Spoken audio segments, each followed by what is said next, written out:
largely because of the relationship, both professional and personal, built with Kevin over the past 6 years. I think many of you have heard me say that Kevin's like family. There really isn't a better person. He's the best of us. We all owe him a debt of gratitude and appreciation for a level of success that he brought the organization that really hadn't been achieved since 2002. And that's something that we'll always remember. Coming into this season, we were realistic that, we were a team and a roster in transition. And ultimately, this decision is born from the fact that we've ultimately felt like we did not see enough progress in areas that were controllable, independent of certain game outcomes. Everything that we do is with the idea of bringing a perennial winner to Cleveland. And this decision falls in that bucket as well. There are many tough decisions that we have made that we'll have to continue to make in order to fulfill that promise. And I know how hard it's been for our fans this year. We have a great appreciation for their loyalty, their dedication to the team. I think back to our last home game against Pittsburgh. They were such a huge factor in that game. And then for them to support late in the year, big rival, had everything to play for. It's quite the testament to show how much this team means to them and ultimately what we owe them because of that. So in terms of next steps, really our focus is on identifying and finding, the leader and the partner to bring along this young team as well as the young players that we're going to add in the next several months. So that work is going to be deliberate. It's going to be immediate right after we finish this press conference. So with that, I'll open it up for questions. You said you didn't see progress. Are you specifically looking at quarterback, or can you specify a little bit more maybe there? Yeah, there are a number of different areas, Chris. I think all head coaches get evaluated on whether it's game strategy going into the game, in-game decision making, certainly player development if you're a young team. The QB is obviously a big part of it, but there are multiple areas, and some, quite frankly, I thought we did very well. Others we didn't see enough progress in. The impression is that the roster was sufficient to win. Do you feel that way? And when you're talking about the lack of progress, is that because you believe that the players you brought in could have performed at a better level? Yeah, Daryl, I think it goes back to what I touched a little bit in the opener. Again, we're realistic. I think how you evaluate progress when you're a team that's in transition versus how you evaluate progress for a team that's squarely in their contending window, it's different. I think that's totally fair. How we would think about a season in 2020 or 2021 versus this year, it's different. That's absolutely true. Some of that is outcome driven, but not all of it. And you try and weigh that as best as you can and make the decision that you feel is best for the organization. Will you guys interview Jim Schwartz for your head coaching job, and maybe also Tommy Rees, anybody else in the building? And then if so, what do you see in those guys that would lead you to believe they could be good head coaches?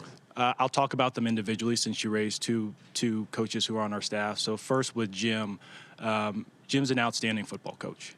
We have a lot of respect for him, a lot of appreciation for him, and he has certainly earned the right for consideration.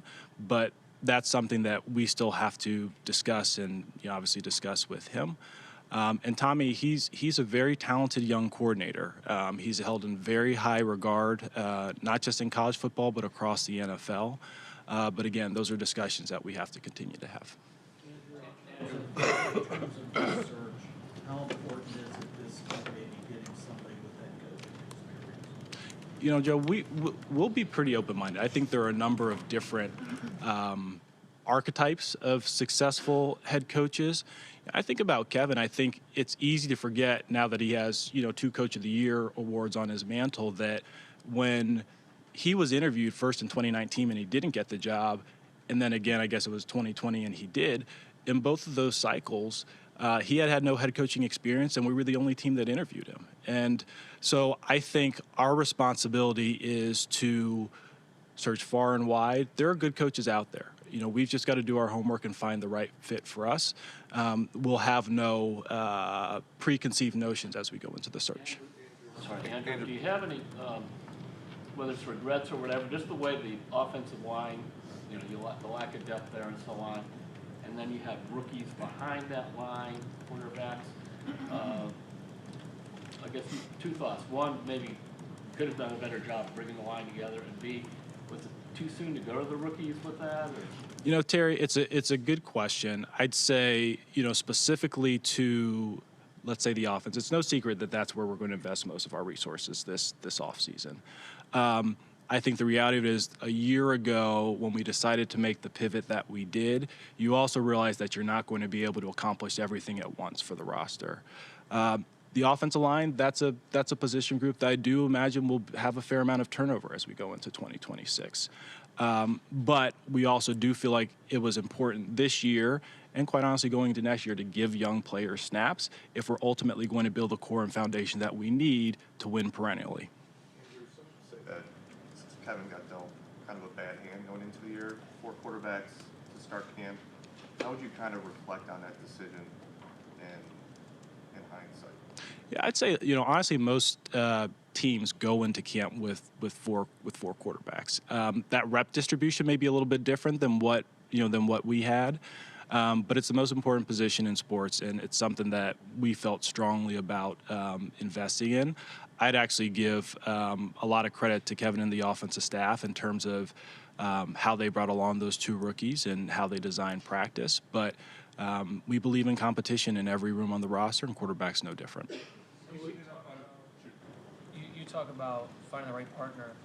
What are the qualities that you think are most important in this next leader for the organization on the field? Yeah, so I'd say number one, like you hit it.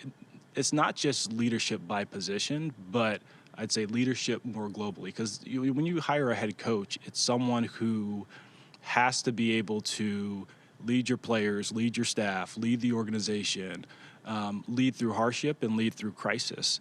And NFL years, they're like dog years. They're really difficult seasons. And that'll be at the forefront because it's first and foremost a leadership position. And then when I say partnership, head coach GM relationship is a lot like a marriage. And you have to work side by side and, fight back to back. And I think that that's really, really important because you have to be aligned in terms of how you're positioning the team. Do you see enough on Shedeur? Do you think he can be your starter next year, or do you think you can find somebody not on the roster? Scott, I think we saw a lot of progress with Shedeur this year. I think that's both mentally, physically, playing the position. He's still very much a work in progress, like many rookie quarterbacks are. But I think we saw some really good things in terms of his playmaking, his accuracy, his ability to extend with his feet. And I think I'd also give him credit, as well as our offensive staff, for bringing him along in terms of his pocket management, his situational awareness and things of that nature. Now, that all being said, we're going to do our work on the quarterback market. It's too important of a position, and it's something that has to be solidified. I can't sit here and tell you today, whether the solution or the starter in 2026 is internal or external, but it's something that we're going to work through, over the next several weeks. And quite honestly, the new head coach will also have a lot of input into that as well. Andrew, when you look at what Joe Flacco did in those 4 games here, and then he goes down to Cincinnati and has 300-yard games, what does that say about the wide receivers that you have on this roster? Yeah, Jeff, offensive football, and particularly the passing game, it really does take all 11. I know that's something that our coaches have said a lot over the past couple of years. Because the offensive game is about precision. It's never just on the quarterback. It's never just on one position group. Protection plays into it, route precision, route design. Obviously, we wish we had more success, while Joe was under center here. We didn't. It's unfortunate. But just to follow up, so then what do you think of this group of wide receivers that are on this team? Yeah, listen, I think there's a lot of work that we still need to do on the offense from a personnel standpoint. I think that we have a number of players that will continue to be pillars and are players that will continue to develop and invest in. But, the offense is going to have, significant investment this offseason, Jeff. Why did you make the To the defense for a second. I mean, Grant was talking about this a little bit, but obviously there's not a lot of people that run this sort of system that Yeah. Jim runs, and these two high safeties have become really popular, all that stuff. I mean, how important is it for you, kind of regardless of who, to keep the defense in this sort of system intact here, given the personnel you guys have added over the last 3 years? It's a good question, Ashley. I think that number one, I think you hit on a really good theme that, one of the costs of turnover is that players can kind of get caught in transition between scheme to scheme to scheme. We do have a number of players who are maybe a little bit more defense specific or scheme specific, but I'd also say that we have a number of players that are pretty scheme versatile. Ultimately, our thought will be, hey, let's find the right head coach, let's find the right leader, because schemes, they really do come and go. But, it is fair to say that we're very pleased with where that side of the ball is. That group is intact, they're under contract, and we really do like the style of play. As you enter this transitional phase, how close do you feel like you are roster-wise, pillar-wise, that you guys talked about, to having success? These guys have talked in the locker room about wanting more wins and being close to some of those. How close do you feel this organization is to having success? Yeah, Cam, I'll never put a limit on our team in a given year. I think, we see that on a yearly basis. I think you can look at how different the playoff field is, this year versus last year. I think we have, 3 teams that were picking in the top 10 last year that are either winning their division or, going to be playing this upcoming weekend. So every year really is unique. Now, that being said, very much more focused on process and doing the things that we need to do on a daily and weekly basis to get there. I wish I had a crystal ball and could say, hey, this is what it is definitively. Do I feel like we're closer today than we were a year ago? I do. I hope we are a whole hell of a lot closer a year from now than we are today. And we have a lot of work to do, and that's really where my focus is. That's what I'm dedicated in terms of doing. You spoke about a GM and a head coach obviously being partners. Yeah. And with 8 wins in 2 years, a lot of times we see in pro sports a house cleaning. How do you feel personally and professionally about Kevin going and you staying? Yeah, like I said, Nate, this is a very tough day. And I just say this, I own the results the past 2 years, Nate. I own it entirely. And ownership evaluates every one of us in the operation on an annual basis. I'm no different. And I am grateful that they feel like I'm the right person to lead us through this transition period. And that's where all my focus, energy, and dedication is going to be. Unless you find a quarterback, it doesn't matter who you hire as a head coach. It's just been proven throughout the league. You need an elite quarterback to win and sustain winning. Do you have a plan going into this offseason to create the path to finding that player here? Yeah, Daryl, I'd say quarterback is the most important position in sports. We all know that. And part of the equation with quarterback is the evaluation part. Part of it is the development part as well. It's the most important part. It's the hardest position to play. It can take time, but look, that's the focus, solidifying that position. That's the biggest thing that can lead to sustainable success. That's priority number one. How we accomplish that with the combination of internal options, external veteran options, the draft, that remains to be seen. But priority number one is finding the leader for the organization. That's what our focus is on in the short term. Where does Deshaun Watson stand? Let me do, Mary Kay, let me do Daniel, and then I'll go back to you. Where does Deshaun Watson stand as it pertains to this organization? And do you anticipate him being on the roster in 2026 as it's been reported? Yeah, Daniel, first I'll say we're very pleased with how Deshaun went through and attacked his rehab this past year, how he engaged with the team, what he did in the meeting rooms. Very pleased with the progress that he made in that regard. Look, I can never predict the future, but right now we do anticipate him being on the 2026 team. But we have a long way to go before we get to that point with any player. Go ahead, Mary Kay. Andrew, with the number 6 overall pick in the draft, do you guys feel with what you're seeing in the quarterback landscape in the class, if you choose to go that route, do you feel like you guys could acquire one of the top picks in this draft? And then I have a little follow-up to that question.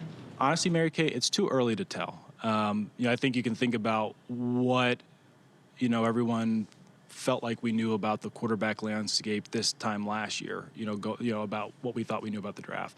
There's a lot of work to be done with this entire draft class. And again, you want to do that in partnership with your new head coach as well. So I wish I could give you a little bit more in that regard, but it's a long process to get through the assessment of this year's passers. And the follow-up on that real quick. I promise I'll get you next, Tony. Okay. The follow-up that I had to that real quick is, because you are going to be committing so many resources to the offensive side of the ball, and because you have so many young guys, might you trend more towards offensive-minded coaches and maybe like a younger vibe or anything like that? No, not necessarily, Mary Kay. I think it's more you're looking for maybe a specific skill set given where we are in our build. I think that's fair. I don't think that archetype is singular. I don't think that means it just has to be a young person. I don't think that just means it has to be an offensive coach. I mentioned a little bit earlier, the head coaching position is so different than being a coordinator, and the head coach's responsibility is to make sure that the offense is run and developed well, as opposed to necessarily having to be the person that directly does it. Go ahead, Tony. Well, it's indicated that you will lead the search, but there will be others on the committee. Who will they be? Yeah, Tony, I won't go into specific names. It's a good question, but need to say we're going to leverage the expertise across our football operations group. This is an organizational decision. It's not just a singular person who does everything. You're hiring for a position that's going to have such a huge daily and yearly impact on the team, and we want to make sure that we leverage the expertise of many people in our operation as we go through the process. Andrew, do you expect it? Can I go here and then I'll come back to you, Chris, just because he hasn't asked a You question. mentioned that you knew coming into the season that this would be a year of transition. Season ends, then with a 2-time coach of the year, getting fired because you didn't see enough progress. How do you sell that to candidates who are looking to know that they'll have the necessary runway to do what they need to be done?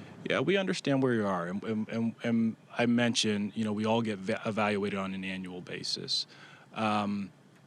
I think the reality of it is, like, in any head coach opening, every organization has their own challenges, their own constraints. There may be at different points with their roster's lifestyle. We'll be looking for something different than maybe some of the other openings have, based on where they are as a team. And some good coaches will fit us, but they won't fit the Titans. Some will fit the Giants, and they won't necessarily fit us. But we're looking for the right leader and the right partner for our present situation. And I have a lot of confidence that we'll be able to find that person. Go ahead, Chris. I know Paul left during the season, but do you envision his role being filled at all? And are there any other potential front office changes that could occur?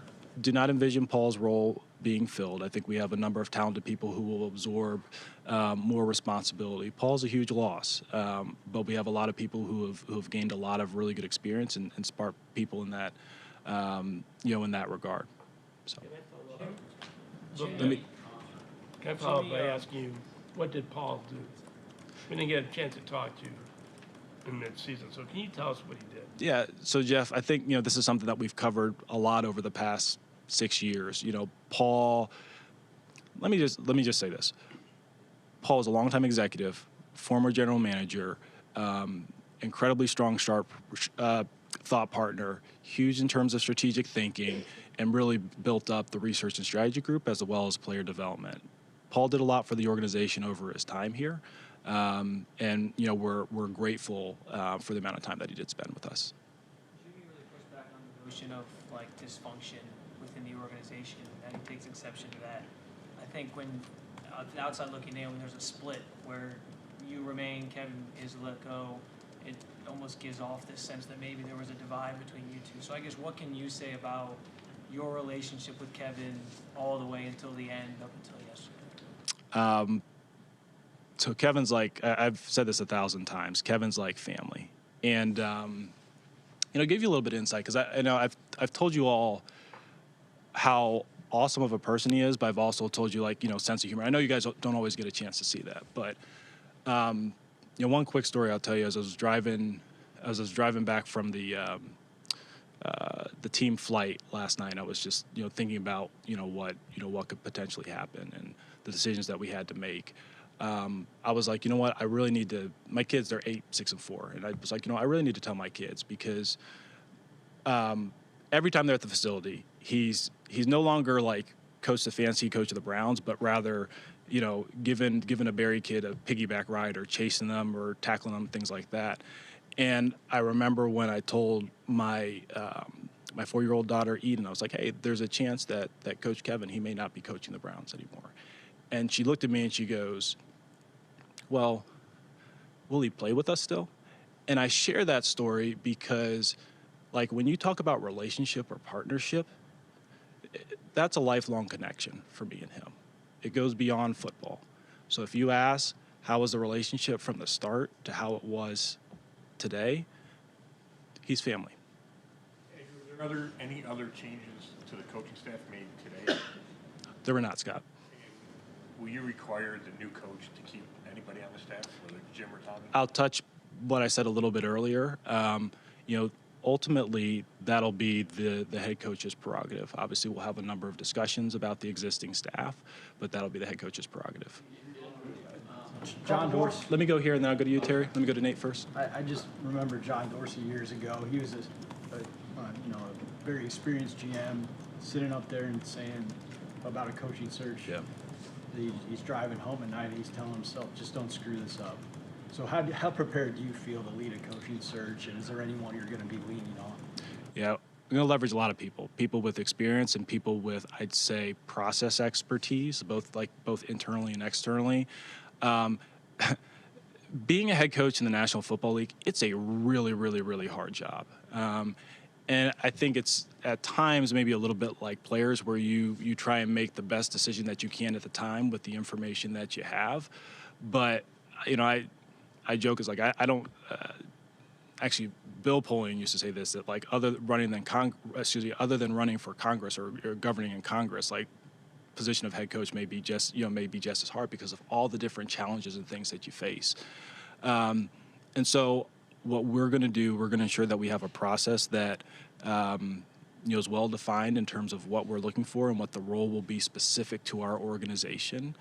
And we'll make the best hire we can. I'm confident we'll find a good coach. And then a big part of it, no different than quarterbacks, Daryl, is we've got to support that individual to make sure that they can have success as they lead us. Go ahead, Terry. Win 8 games in 2 years is crushing the fan base. Mm-hmm. You did it as much yourself. Excuse me. How fast can you, I guess, get to where your team is watchable again, and just a better product? Yeah. That's on you now, basically, with you're there. So how do you handle that? Yeah, Terry, I think it goes maybe a little bit to Cam's question that I certainly would expect us to make progress over the next calendar year with who we hire and how we invest in the roster. In terms of our ultimate goals, I can't put a firm timeline on that, but we certainly do owe the fans more than what we've given them the past. So what assets or things do you have that can, I guess, maybe jet sweep that thing going forward? Yeah, so I look at, how we're positioned. We're positioned with, we'll have ample cap room at the beginning of the year. We have a defense that is, elite, and everyone, besides maybe one starter, is under contract for multiple years. I look at, some of the young core offensive players that we brought in this year, and I look at the fact that, we'll have 10 picks, 2 in the first round, and I think it's probably going to be 7 in the top 150. It gives us an incredible opportunity to continue to take a big step forward. 2 more. We're going to go Mary Kay, then we're going to go Cam and Jeff. When we talked to Miles Garrett on Friday in the locker room, he mentioned that, that more rebuilding is not going to be for him, and he needs some assurances that you guys are 100% committed to winning as fast and as soon as possible and thoroughly as possible.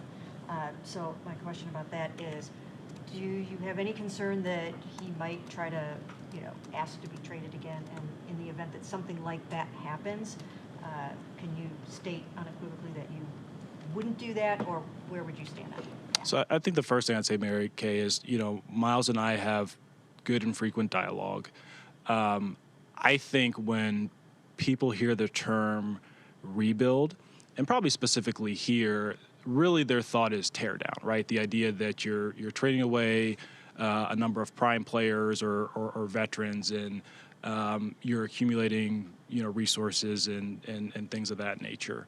When we think about where we are in our transition, it really is about building up the offense. Many of the trades that we've made are, really about maybe players who won't be a part of the future core, and getting future value for, for when we're in our prime window with this roster. If we do trade a productive veteran in his prime, it's probably more in lines of what we did with Greg Newsome, where we were able to acquire Tyson Campbell, a player that we thought was an excellent scheme fit. He's in his prime and under contract for 3 years. It would be more of a strategic decision like that. So our focus is on continuing to build. Winning is always the focus, but we also want to make sure that we take the proper steps to ensure that, hey, we don't have these up and down seasons, but that we can sustain it. Rookie class was so productive for you guys this season amid the changes. Do you have an approach to ensure that any kind of changes like this aren't detrimental to their continued growth and their development as you look for even more production from them in next season? It's a great question, Cam. That's certainly top of mind. Young players, they don't always have linear progress. I wish they did. It'd make it a lot easier for all of us. But that will certainly be a focus as we get to meet the candidate pool over the next several weeks. So this is your first coaching search since you've been here. Mm-hmm. Would you say this is the most important decision of your career as a front office guy? I'd say this, Jeff. I think we have a lot of important decisions coming up. I think probably the 2 most important decisions that can be made by an organization are head coach and quarterback. So whichever order you want to put it in, I think that's fair.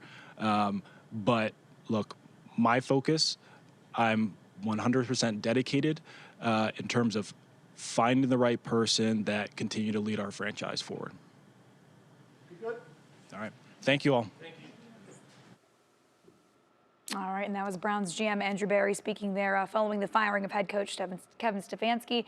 Not an easy decision to get to, and it doesn't sound like they are taking who they choose to be that next prospect very lightly. Yeah, we heard talk a little bit about that, the different archetypes of coaches. Obviously, coordinators, one word that they talked a lot about was that leadership. They mentioned Jim Schwartz being another potential possibility.